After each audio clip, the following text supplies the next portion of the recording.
Om Sadashiva Samarambam Shankaracharya Madhyamam Asmadacharya Paryantam Vande Guru Param Ishvaro Guratmeti Murtibeda Vibhagine Vyomabda Vyapta Dehaya Dakshinamurtaye Namaha Sava Vedanta Sedanta Gocharam Tamagocharam Govindam Paramanandam Satiguru Brahmatoshmaham Om Shanti Shanti Shanti Om Namastê. Então, nós passamos para o próximo arquivo. Tendo completado o 7º capítulo, né, nós estamos agora, finalmente, depois de termos passado pelo resumo do Swami Paramarthananda, né, nós vimos que Krishna, antes de fechar o capítulo 7, ele introduziu algumas palavras técnicas, e essas palavras técnicas são realmente o que estabelece o tópico do capítulo 8. O capítulo 8 é um capítulo que cobre mais ou menos somente essas palavras técnicas daquilo que eu compreendi aqui. Depois de introduzir esses 6 termos técnicos, Krishna também falou sobre um outro tema importante, né? Que é aquele que nós vimos na aula da semana passada. Ele falou sobre é importante lembrar de Deus na hora da morte. E, naturalmente, isso criou uma curiosidade grande na mente de Arjuna. Por que Krishna? Qual é a relevância de Krishna falar sobre lembrar de Deus na hora da morte, né? Naturalmente, deve haver algum significado. Todas juntas na mente de Arjuna, ele acabou, né, ficando confuso e fazendo essas 7 perguntas, 6 questões tratando de 6 termos técnicos. E a 7ª questão, que trata de um tema menos técnico e mais, né, direto, a experiência humana de todos os seres vivos, que é a questão da morte e a questão de lembrar de Deus no momento da morte. Todo o capítulo 8 será dedicado a responder essas 7 questões, surgindo de Arjuna. Para responder a essas perguntas de Arjuna, Krishna apresenta o tópico do Upasana, também chamado Saguna Ishwara Upasana, ou Saguna Ishwara Dhyana. Krishna vai ter que trazer de volta, né, o Upasana, ou a meditação na natureza de Ishwara, colorida pelos gunas de Maya. E isso nós teremos a oportunidade de rever. Eu havia dito isso na sessão intermediária do Gita, isto é, do 7º ao 12, do 7º ao 12, como se diz? O 12º? O 12º, ok. Às vezes eu me confundo, eu começo a procurar uma palavra difícil de falar, 12º. Ok.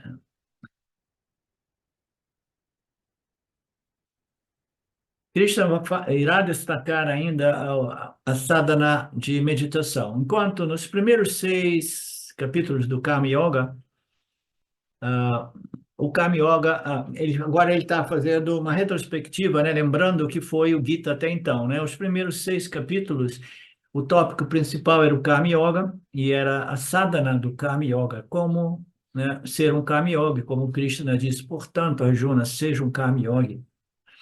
Então, foi destacado isso nos primeiros 6 capítulos. Na parte intermediária do Gita, que é a parte que nós entramos, capítulo 7, 8, 9, 10, 11, 12, né, o Passana deve ser destacada. E Krishna trata este tópico no capítulo 7, né, o Passana. E, portanto, o capítulo começa com as perguntas de Arjuna, baseadas nos últimos versos do capítulo 7. Com este pano de fundo, entraremos no capítulo propriamente dito. Primeira questão de Arjuna: o que é Brahman? O que é Adhyatman? O que é Karma? O que é considerado Adibhutam? O que é dito ser Adidaiva? E o Krishna, né? O Krishna tem tantos nomes. O que é Lord Krishna? Tudo isso, por favor, esclareça para mim esses termos que me confundem, né? Confundem. A Juna fez as seguintes 7 perguntas com base nos últimos versos do capítulo anterior. O que é este Brahman? Brahman, o termo foi mencionado no verso 29. No verso 29, quando Krishna fala, aqueles que chegam a conhecer este Brahman completamente. E aí o Arjuna falou, ok, a Brahman completamente, isso parece meio esquisito. Brahman, o que é esse Brahman? Né? E o que é esse Brahman completamente? Lá Krishna usou a palavra Brahman, não Brahman. Portanto, Arjuna quer saber esse Brahman. O que você quis dizer com este Brahman? Da mesma forma, qual é o significado do termo técnico Adhyatma, que também foi introduzido no verso 29, na segunda linha, quando ele fala, portanto, né, que ele fala sobre Atman, Karma, o ser completamente e o Karma completamente. Lembra? Nós apenas passamos pelo verso 29, irá compreender o ser, Brahman, completamente e o Karma completamente. Que história é essa de Karma completamente? O que que se quer dizer por Karma, né? O que é isso, né? Segunda questão. O que é esse Adhyatman, né? Adhyatman, Karma, Kahila, né? A terceira questão é Kim Karma, o que você quer dizer com karma? Embora tenha um significado de ação, né? Todos nós sabemos que karma literalmente significa ação, mas tecnicamente, qual é o significado do utilizo dessa palavra karma nos versos anteriores, né? Essa foi a terceira questão de Arjuna, que deu origem a esse capítulo 8, né? Então, a quarta pergunta é o que é considerado este adibhutam, né? O senhor, ó senhor, qual é o significado desta palavra técnica que ocorre no verso número 30, né? Lá Krishna apresentou esta palavra. Então, a quinta pergunta, o que é dito o ser, né? O que é dito o ser? O que é chamado de adidaivam? Esta palavra também é introduzida no verso 30 do 7º capítulo. Ó Krishna, ó Arjuna, ó Purusattama. Não é a sexta pergunta. Purusattama, o melhor dos Purushas, não sei como pronunciar.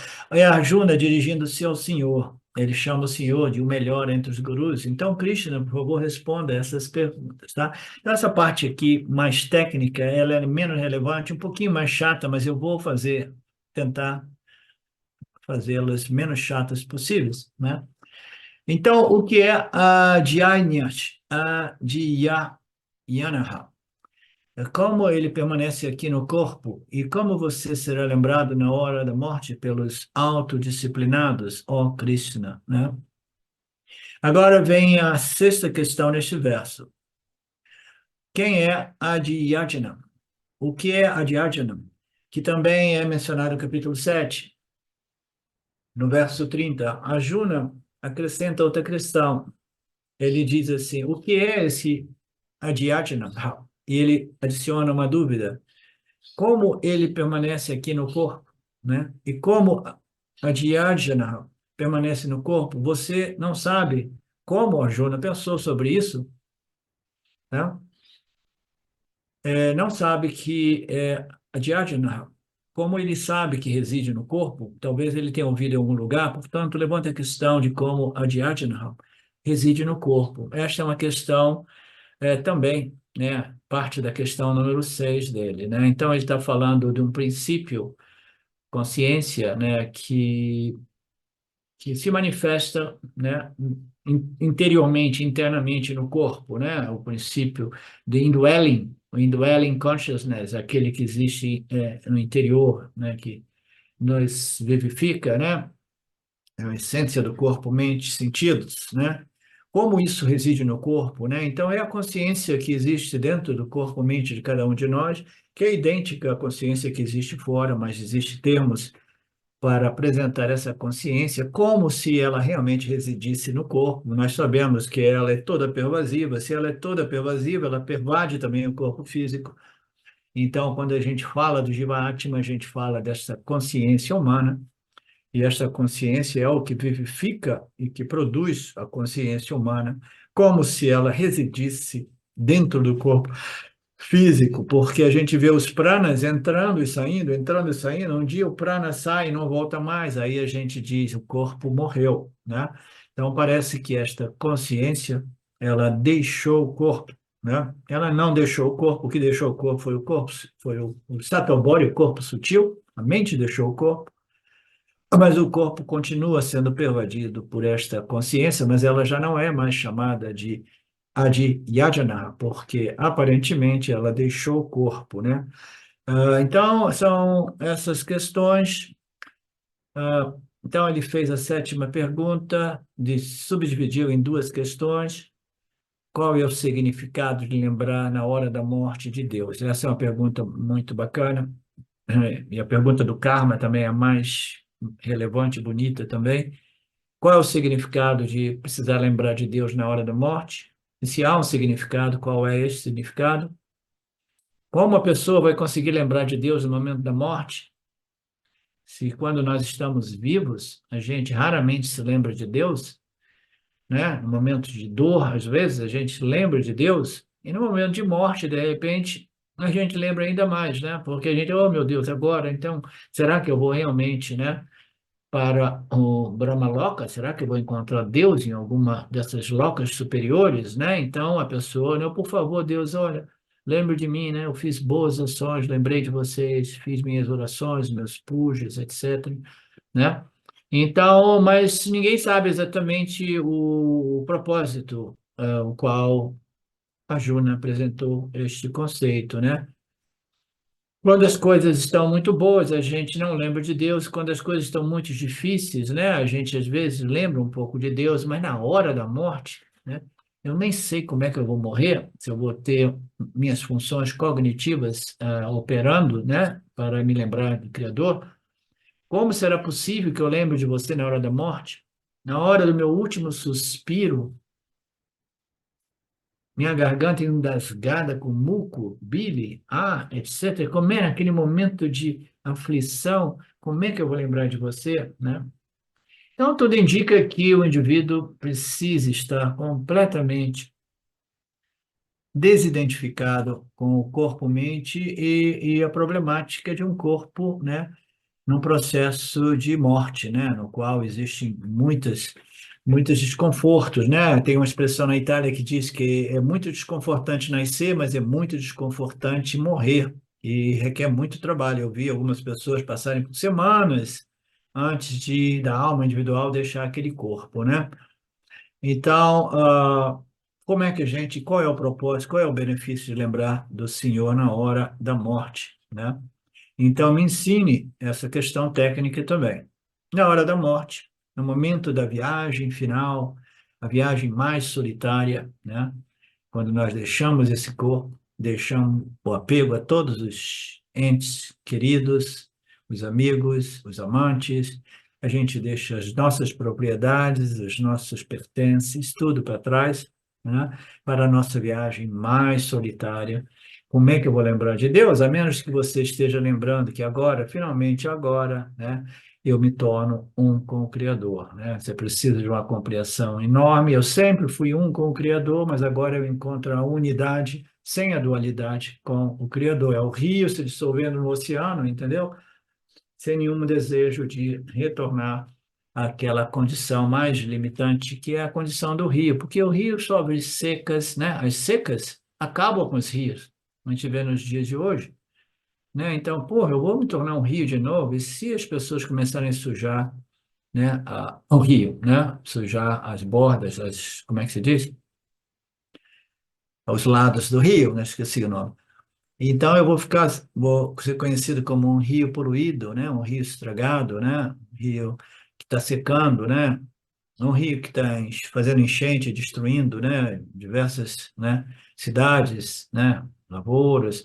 Então, o rio é um problema, né? Eu quero ser o oceano, sempre cheio, inteiro, completo, né? E sem necessidade de voltar. Então, a alma individual se dissolver em Brahman como Brahman é o que parece ser a única possibilidade para que a gente lembre de Deus, de modo e de modo realmente não kármico, né? Porque se a gente lembrar de Deus, me proteja, me dê segurança, me leve para uma loca, me produza um nascimento superior, a gente volta para o samsara.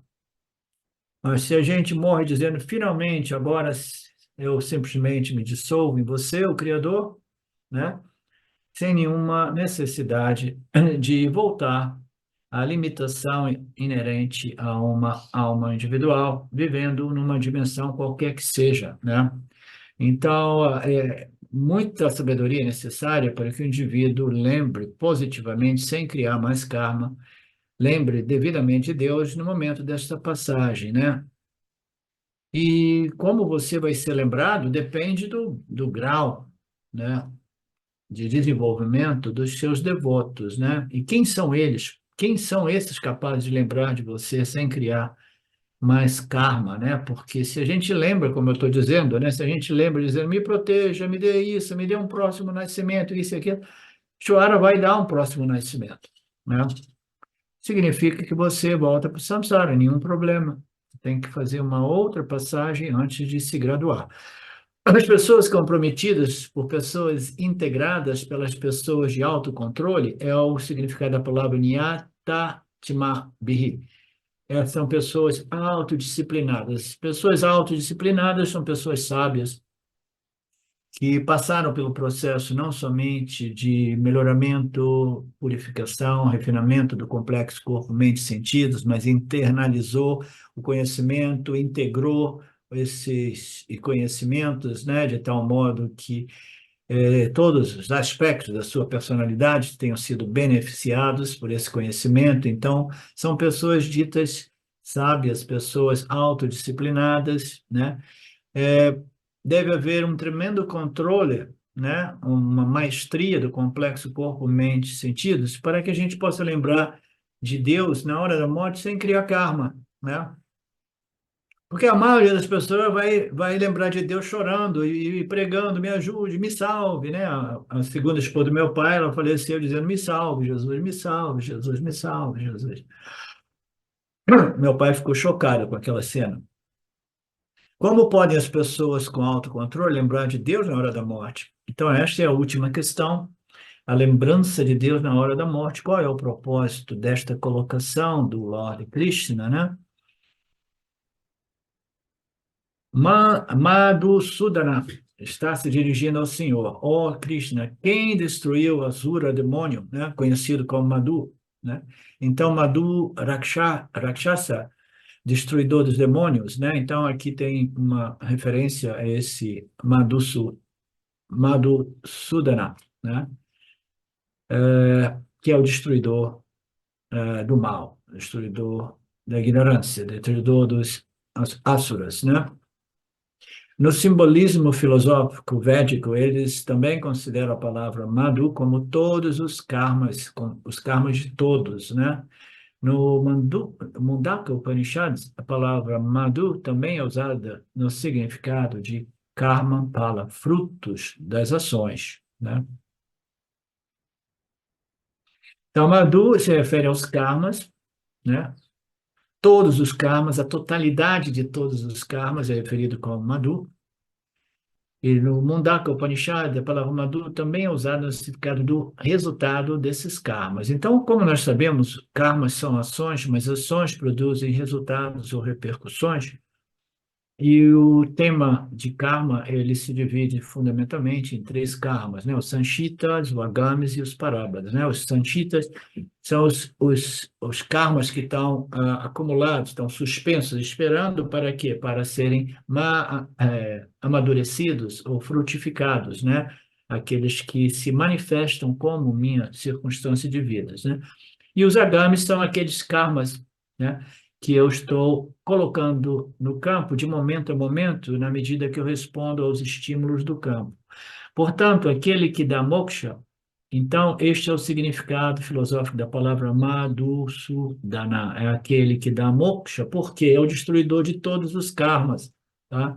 Então, esta é uma passagem interessante, que vai ser mais bem elaborada, eu penso, que o autoconhecimento é possível somente através do poder de Madhusudana, né?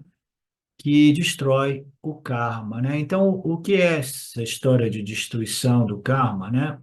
Então, nós precisamos lembrar diversas passagens de diversos dos nossos textos que apontam para o fato de que o autoconhecimento, ele não somente ele permite ao indivíduo não mais produzir karmas novos, né? Os agamis, que são ações que nós colocamos no sistema como respostas aos estímulos do mundo, né? Essas ações, elas são feitas sem aquela ignorância que compele o indivíduo a se sentir o fazedor daquela ação e responsável pelos frutos colhidos mais tarde. Então, a identificação como o executor e o desfrutador dos resultados não estando presente, o que ocorre? Não existe mais agames.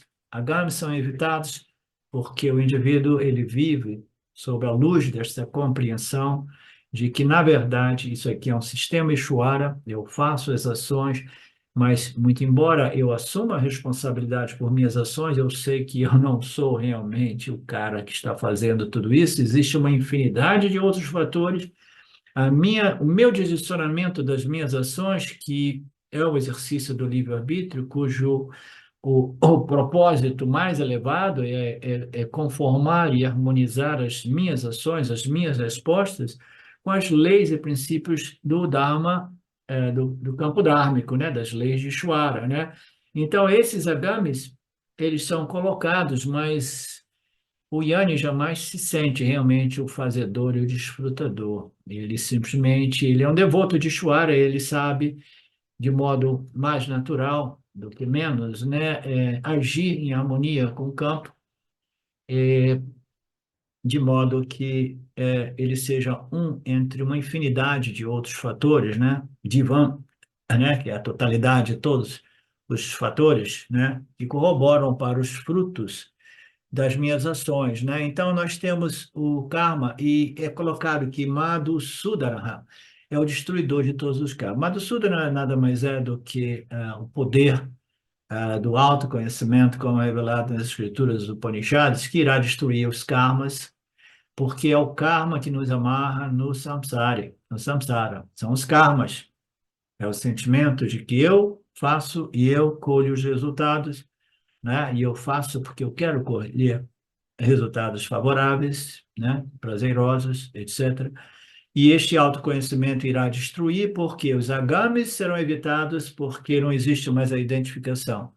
Os parábadas, eles dizem, vão chegar, mas quando eles chegam, o Yanni dirá assim, olha, eu não sou nem o fazedor, nem o desfrutador. Este corpo, mente, irá, sim, né, receber esses resultados, são frutos de algumas ações passadas, talvez em vidas passadas, mas eu jamais assumo essas ações, essas circunstâncias como meu parábada, né? Os meus resultados, os meus frutos doces e amargos. Não, essa identificação com esse sistema fazedor, desfrutador, ele foi cancelado no fogo do autoconhecimento. Então, o que ocorre, então, como os sanchitas? Os sanchitas são ditos serem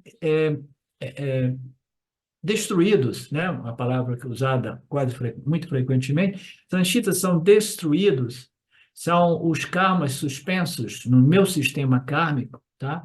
Eles são destruídos com o autoconhecimento e principalmente com a internalização do autoconhecimento, porque eles estão no corpo causal, a gente não compreende exatamente o modo qual eles são destruídos, são tendências, né, e são situações, né, subjetivas, né, mentais, emocionais, está tudo ali pronto, pronto, pronto para produzir resultados tangíveis, como circunstâncias, né, muito negativas.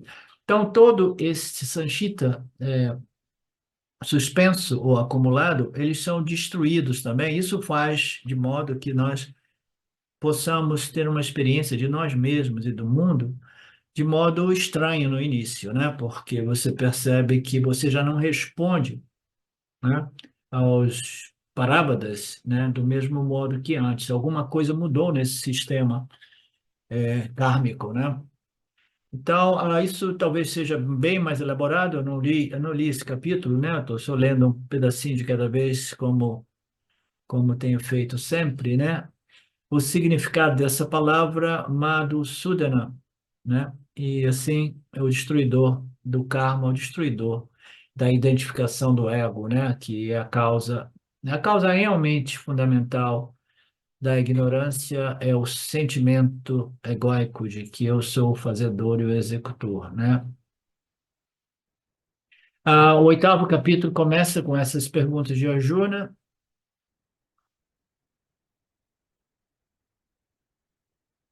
É como se fosse uma temporada de exames para Krishna. Krishna, será que você vai ser capaz de responder tudo isso para Arjuna? Então, Krishna não faz escolha nenhuma. Ele tem que explicar cada uma delas. Ele não vai dizer, olha, eu vou responder 4 dessas 7 questões, não. Eu sou o grande guru, né? Guru Krishna, e eu responderei a todas as questões de todos os Arjunas deste mundo, né? O Senhor, portanto, respondeu no terceiro verso: a entidade suprema é o Brahman que eu me referi. Ele é de natureza imperecível. Disse que o eu é Adhyatma, a oferta sacrificial que origina os seres é conhecida como karma. Então, aqui ele já dá uma resposta que envolve 3 das questões de Arjuna, né? O que é esse Brahman? O que você quer se referir com esse Brahman? É a entidade suprema, é a única realidade, e a única realidade é aquilo que não é sujeito ao tempo que destrói tudo. Portanto, este Brahman é imperecível, né? E como você sabe, Arjuna, você também é este Brahman em sua real natureza intrínseca. Portanto, você é imperecível. Então, a questão do envelhecimento, da doença e a morte, ela simplesmente é resolvida na medida que nós compreendemos a natureza de Brahman como suprema, a minha suprema natureza que não está sujeita ao destruidor de tudo, que é o tempo, né? O tempo, ele faz de modo que tudo seja destruído, né? E ele disse que o eu é Adhyatma. Aqui esse eu tem uma distinção entre Adhyatma e Brahman. Brahman é o macro Satchitananda, e o Adhyatma é o micro Satchitananda, é a natureza Atma do Jiva Atma. A natureza Atma de Brahman, ou Paramatma, é o ser numa expressão macrocósmica, né? Então, a oferta sacrificial que origina os seres é conhecida como karma. Então, isso aqui vai dar muito desdobramento, essa questão. A oferta sacrificial que origina os seres é conhecida como karma. O que é o karma? Como nós sabemos, né?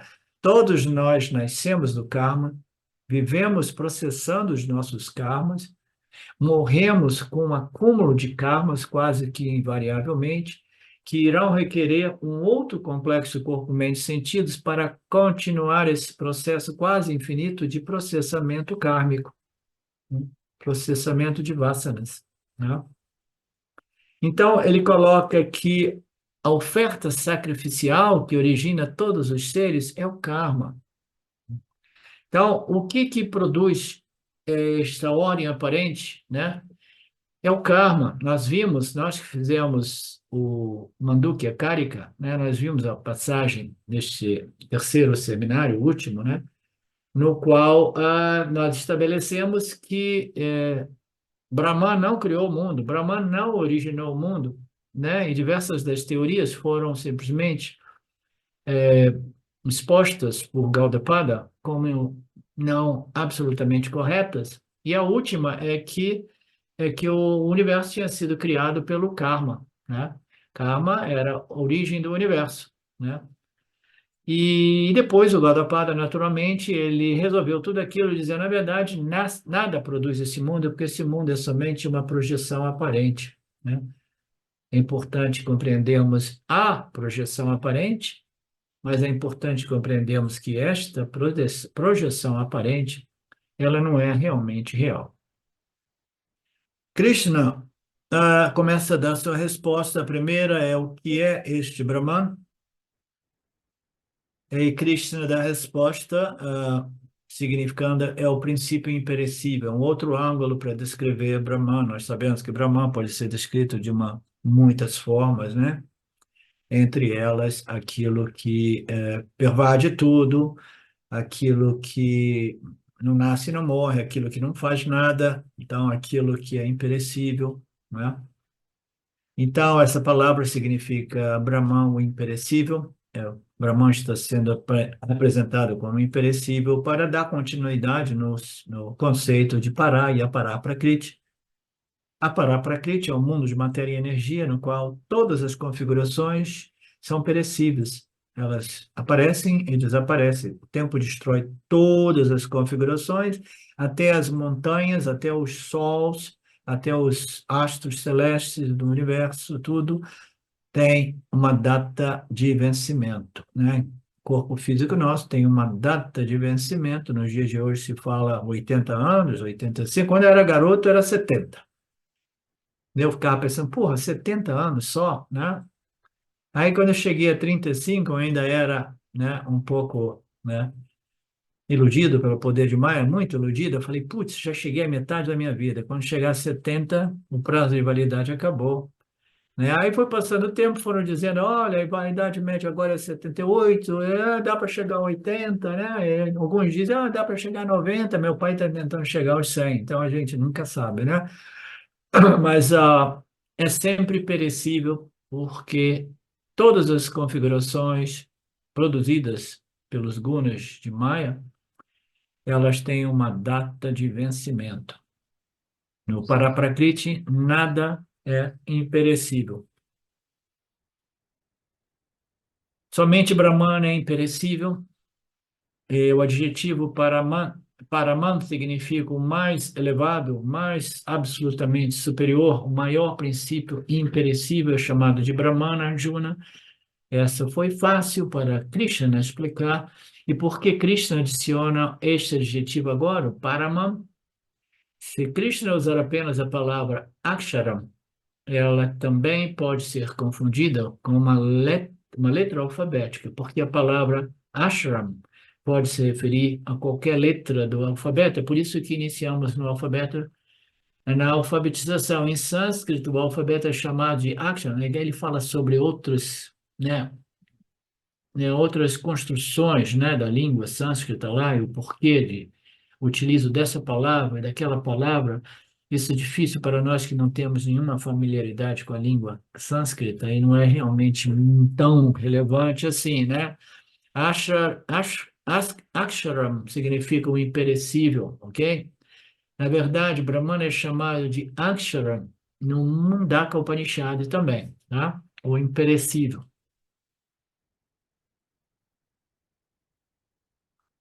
E por que que ele adicionou o objetivo Paraman? Ah, para... O Paraman é sempre o superior, o absoluto, né? O absoluto é o mais imperecível do imperecível, né? É o imperecível absoluto. Paraman Aksharam. Ok.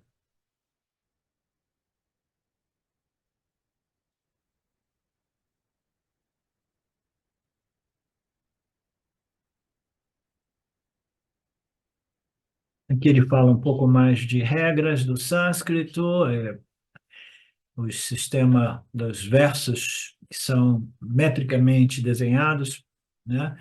Etc, etc. Aquilo que não pode ser visto nem aprendido, que não tem origem, que não tem forma, sem olhos e ouvidos, não tem instrumentos de percepção, não tem mãos, nem tem pés, aquilo que é eterno, todo-poderoso, onipresente, aquilo que é o mais sutil do sutil, que é imperecível, e que os sábios consideram a origem de todos os seres. Isso aparece no Mundaka Upanishad. Brahman é conhecido, portanto, como o imperecível, né? Então, ele tá estabelecendo esses termos com base no utilização desses termos nos nossos Upanishads também. Swami sempre gosta de apresentar as coisas totalmente fundadas nas escrituras, né?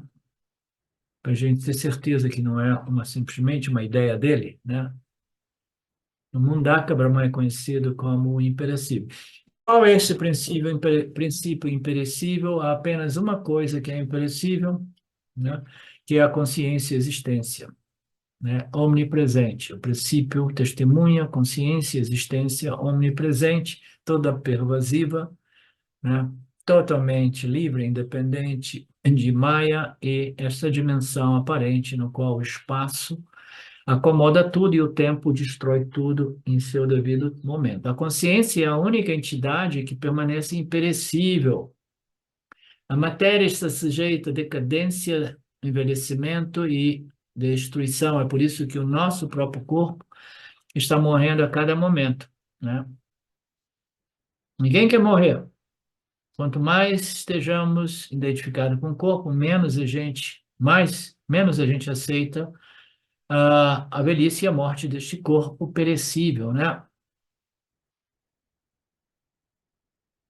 Para colocar na linguagem do sétimo capítulo, este Brahman é o Paraprakriti, né? E a Paraprakriti é o corpo físico, o nosso corpo inferior, né? O princípio inferior, ele é perecível.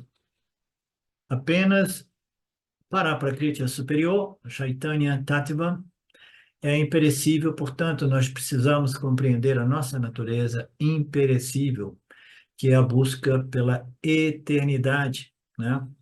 Imortalidade. Como eu vou obter a imortalidade compreendendo a minha natureza imperecível como consciência, existência de natureza infinita e ilimitada, não sujeito ao espaço e ao tempo que destrói tudo dentro do âmbito de Maya. Portanto, o que é Brahman? O que é a consciência eterna?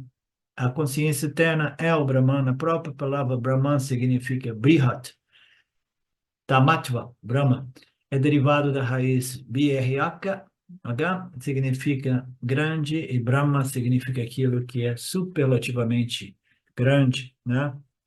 Aquilo que é uma entidade superlativamente ilimitada. Ok, este é chamado Brahman, o absoluto. Assim, com isso, Krishna respondeu a primeira pergunta. Muito brevemente, Krishna não dá muitos detalhes sobre o que seja Brahma, porque nós estudamos isso no capítulo 7. Brahma ali foi referido como Paraprakriti, e nós estudamos diversos versos nos quais Krishna estava explicando exatamente esta natureza de Brahman, como o imperecível Aparaprakriti. Portanto, se você quiser saber mais sobre a natureza Brahman, o imperecível, volte ao sétimo capítulo, no tópico Paraprakriti.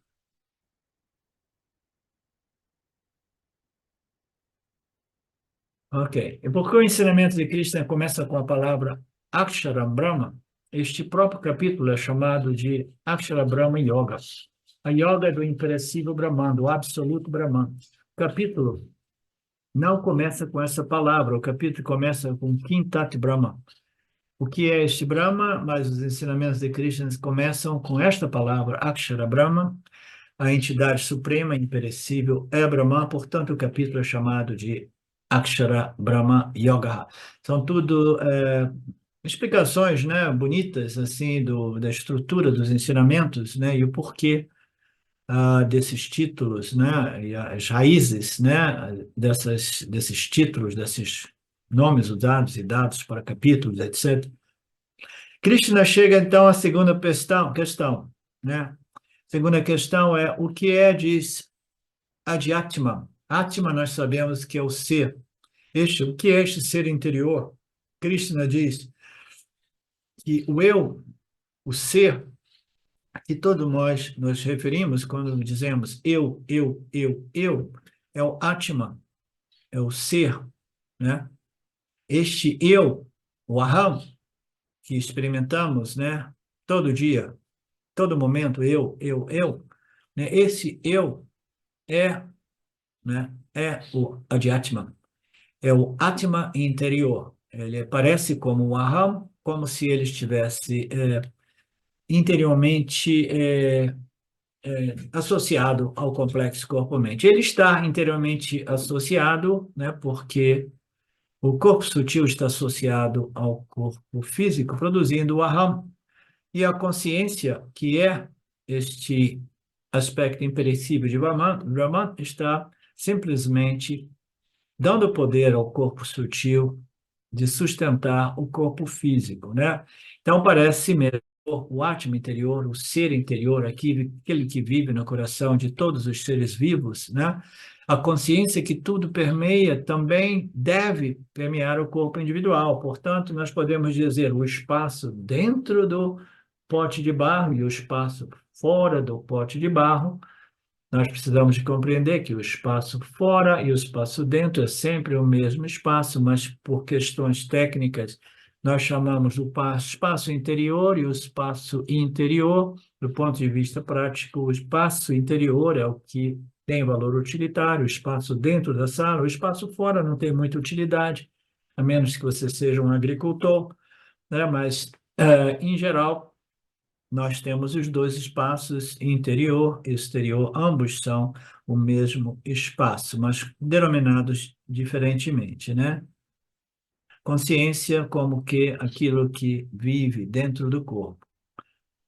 Ela deve permear tudo, ela permeia sim, mas ela permeia indiretamente. Essa consciência permeia, sim, pervade, né, o corpo sutil, e o corpo sutil permeia o corpo físico, e é o corpo sutil que dá animação e vida ao corpo físico, ok? Mas como a consciência está permeando o corpo sutil, ela está abençoando o corpo sutil de tal modo que o corpo sutil possa vivificar e animar o corpo físico, né? Na ausência do corpo sutil pervadindo e vivificando o corpo físico, a consciência permanece pervadindo o corpo físico perdeu a sua vitalidade, ele está já em processo de decomposição e a consciência ali está, através de sua natureza toda pervasiva, propiciando o processo de retorno dos elementos às suas origens, né?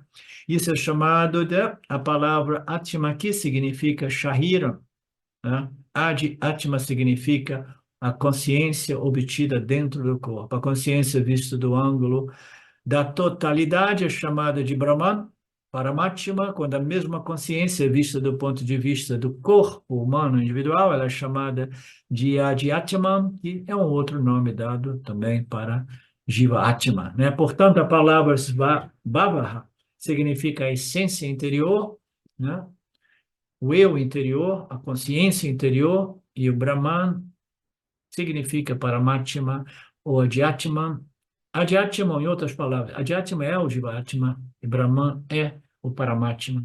É a mesma consciência, é o mesmo espaço visto de dois ângulos distintos. Um é o macro, que parece como a consciência exterior, a existência interior, e no micro, a consciência do ângulo micro, do ângulo pessoal do Jivatma, ela aparece como